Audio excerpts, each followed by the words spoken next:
After effects this week में इस हफ्ते हम ट्राई करेंगे 3D कैमरा ट्रैकर और बनाएंगे कुछ इस तरह से सीन।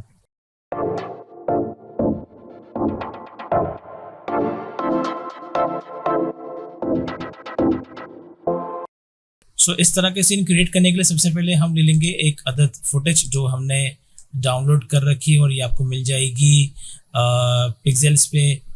वैसे मैंने डाउनलोड की है स्टोरी ब्लॉक से, बट आपको इस तरह की वीडियोस फ्री में मिल जाएंगी पिक्सेल्स या पिक्साबे से, राइट।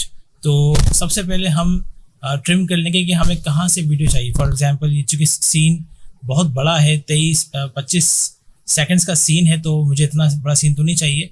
मैं यहाँ से 5वें सेकंड से लेकर कोई यहाँ तक 18वें सेकंड तक मैं जो है क्लिप रखूँगा। तो ठीक है, मैं यहाँ पर आया 5वें फ्रेम पे और मैं प्रेस कर दूंगा अपने कीबोर्ड से B। ऐसा करने से क्या होगा कि ये जो हमारा वर्क एरिया है ये इनिशियल पॉइंट पे आ जाएगा। ठीक है, मैं चाहता हूँ कि 5वें सेकंड से मेरा वर्क एरिया शुरू हो और एंड कहाँ पर हो, यहाँ पे। ठीक है, तो यहाँ मैं प्रेस कर दूंगा N। सो B और N starting and closing points हैं वर्क एरिया के। ठीक है, सो वंस आपका वर्क एरिया डिसाइड हो जाए जैसे कि मैंने कर लिया, तो राइट क्लिक करेंगे और trim comp to work area कर लेंगे। इस तरीके से अब मेरे पास जो सीन है वो कुछ ऐसा है। ठीक है, ये सीन है मेरे पास। इसके बाद हम जाएंगे इफेक्ट्स में या इफेक्ट में और यहाँ जाएंगे हम पर्सपेक्टिव में और यहाँ ले लेंगे हम 3D कैमरा ट्रैकर। ठीक है, सो 3D कैमरा ट्रैकर एक्चुअली आपके सीन को एनालाइज करता है, रीड करता है और 3D डेटा जो है वो आपके सामने ले आता है। सो हम वेट करते हैं इसके अमल का कि ये पूरा हो जाए। ओके दोस्तों, तो आप ये देख सकते हैं कि सीन को एनालाइज कर लिया गया है और ये कुछ डेटा पॉइंट्स हैं जहाँ पे आप काम कर सकते हैं। तो हमें करना क्या है, हमें फॉर एग्जांपल मैं चाहता हूँ कि ये जो हेलीपैड है यहाँ में अपना जो लोगो है आफ्टर इफेक्ट्स दिस वीक इसे प्लेस कर दूँ और ये जो जगह है इनको भी मैं अपने काम में लेके आऊँ। सबसे पहले मैं यहाँ पर आऊँगा। आपने सबसे पहले अपने माउस पॉइंटर को यूज़ करते हुए ऐसी जगह, ऐसी सरफेस देखनी है जो कि बिल्कुल फ्लैट हो जाए। फॉर एग्जांपल ये अभी आप ये देख रहे हैं कि बिल्कुल ये जो सर्किल है, मैं इसको ज़रा जूम इन भी कर दूं ताकि आप इसको अच्छे से देख भी सकें।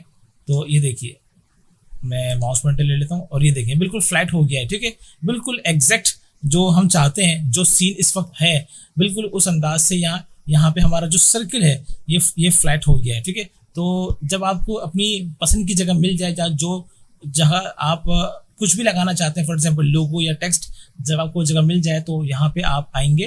जैसे कि मैं यहाँ पर आया और मैंने यहाँ पे राइट क्लिक किया और यहाँ पे मैं चूज़ कर लूँगा नल, क्रिएट नल एंड कैमरा। ऐसा करने से होगा क्या कि सिस्टम एक नल ऑब्जेक्ट क्रिएट कर देगा और एक 3D कैमरा प्लेस कर देगा, राइट।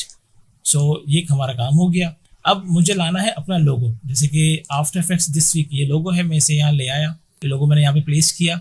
ठीक है, और इसे मैं 3D कर दूंगा। 3D करने के बाद मैं पेरेंट एंड लिंक से पिकविक को लूंगा और इससे ड्रॉप कर दूंगा ट्रैक नल 1 से। ऐसा करने से अब होगा ये कि जो वैल्यूज, जो प्रॉपर्टीज इस ट्रैक नल की है वो अब फॉलो करेगा हमारा लोगो। ठीक है, तो अगर मैं आपको दिखाना चाहूँ तो कुछ ऐसे होगा। ठीक है, लेकिन जो मैं चाह रहा था कि मेरा लोगो हेलीपैड के ऊपर, वो अभी हुआ नहीं है, तो मुझे अब अपने लोगो को मैनुअली एडजस्ट करना पड़ेगा। फॉर एग्जांपल मुझे इसकी पोजीशन को चेंज करना होगा। ठीक है, ऐसा नहीं हो सकता कि बस आपने क्लिक किया और झट से सारी चीज़ें हो गई, ऐसा बिल्कुल भी नहीं होगा। आपने इसको एडजस्ट करना होगा जैसे कि मैं अभी कर रहा हूँ। फॉर एग्जाम्पल अगर मैं इनिशियल फ्रेम पे यहाँ है तो अभी देखिए कि यहाँ आते आते बिल्कुल बाहर हो गया, तो इट मीन्स कि मुझे अभी इसको फर्दर एडजस्ट करना होगा।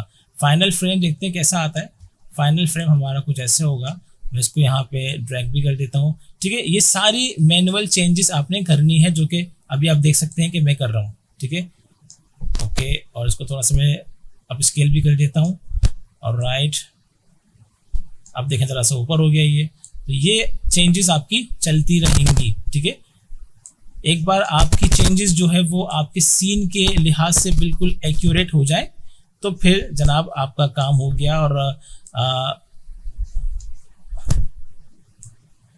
आप चेक करते रहेंगे बारी बारी के कहाँ से आपकी जो वैल्यूज़ हैं वो बिल्कुल फिट हो रही हैं। फॉर एग्जांपल ये देखिए ज़रा, अब जो मैंने ये जो सेटिंग की है तो इस हवाले से अब मेरा जो लोगो है वो परफेक्टली जो है वो बैठ गया है हेलीपैड पे।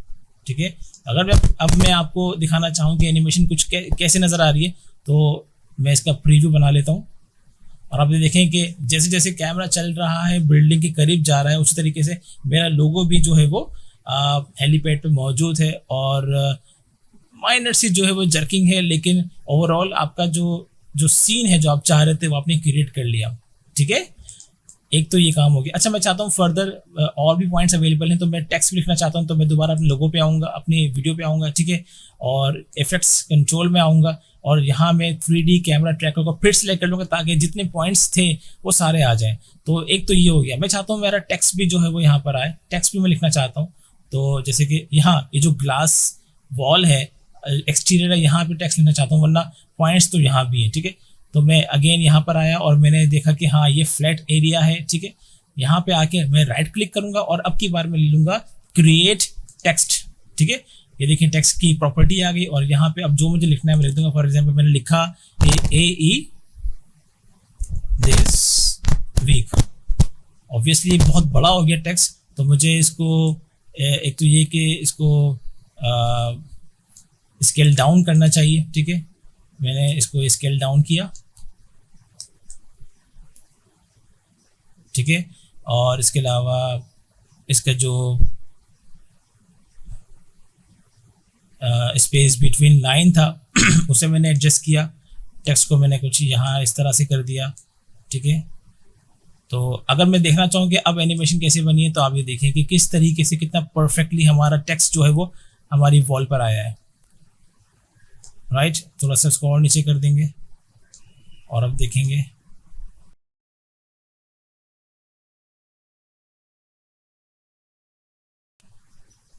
ओके, एक और मैं चाहता हूँ अपना एक और लोगो लगाना, तो अगेन मैं अपनी इस वीडियो को सिलेक्ट करूँगा, इफेक्ट कंट्रोल में जाऊँगा और 3D कैमरा ट्रैकर पे दोबारा आके यहाँ पे मैं चाहता हूँ कि मेरा अपना जो लोगो है इसकी टीथ्स वो भी आ जाए। तो ये सारे पॉइंट्स अवेलेबल है बाय द वे, आप जहाँ पे जिस तरीके से जो चीज़ आपको लगानी है लोगो या टेक्स्ट जो भी वो आप लगा सकते हैं।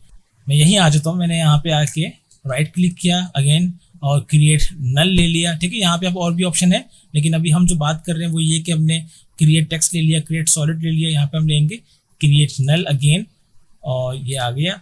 और अब की बार मैं अपना लोगो ले लूँगा, इसकी टीट्स यहाँ प्लेस कर दूँगा उसको। ठीक है, इसको 3D करके स्केल डाउन कर दूँगा और इसके साथ भी हम यही काम करेंगे कि पिक फ्लिप लेंगे और ट्रैक नल 1 से कनेक्ट कर देंगे। ठीक है, तो ये यहाँ पे कनेक्ट हो गया। अब अगर मुझे देखना है कि एनिमेशन कैसे बनी है, तो देखें ये कितना कितना अलग अलग जा रहा है। फाइनल फ्रेम पे आएंगे और हम इसको एडजस्ट करेंगे। सो SQTs जो लोगो था उसकी भी मैंने ट्विकिंग की, क्योंकि ऐसा नहीं हो सकता कि अगर आप कोई भी नल ऑब्जेक्ट लेते हैं और उसके साथ अपनी कोई इमेज या कोई टेक्स्ट ऐड करते हैं तो वो एग्जैक्टली उसी पॉइंट पे जाके लगेगा, ऐसा नहीं होता। हाँ, बिहेवियर वैसा हो जाता है लोगो का या टेक्स्ट का या इमेज का, लेकिन आपको मैनुअली एडजस्टमेंट करनी पड़ती है। जैसे कि मैंने पोजीशन को एडजस्ट किया, मैंने स्केल को एडजस्ट किया। ठीक है, या आप स्केल देख सकते हैं। ठीक है, इसकी वैल्यू 50 है, ये पोजीशन है उसकी वैल्यू मैंने चेंज की। इसके अलावा ओरिएंटेशन जो है उसको भी मैंने थोड़ा सा ट्वीक किया और उसके बाद अब हमारे पास ये रिजल्ट आया है कि हमारे जो तीनों ऑब्जेक्ट्स हैं, यानी कि AE दिस वीक का लोगो जो टॉप पर है, हेलीपैड पर है, और इसके अलावा AE दिस वीक टेक्स्ट है और फिर SQTs लोगो। तो ये सारी ट्विकिंग करने के बाद आप फाइनल रिजल्ट निकाल लेते हैं। आई होप कि 3D कैमरा ट्रैकर कैसे काम करता है आपने इस AE दिस वीक में सीखा होगा। मज़ीद और ज़बरदस्त आफ्टर इफेक्ट्स की टिप्स और ट्रिक्स के लिए फॉलो कीजिए SQTs। Thank you so much.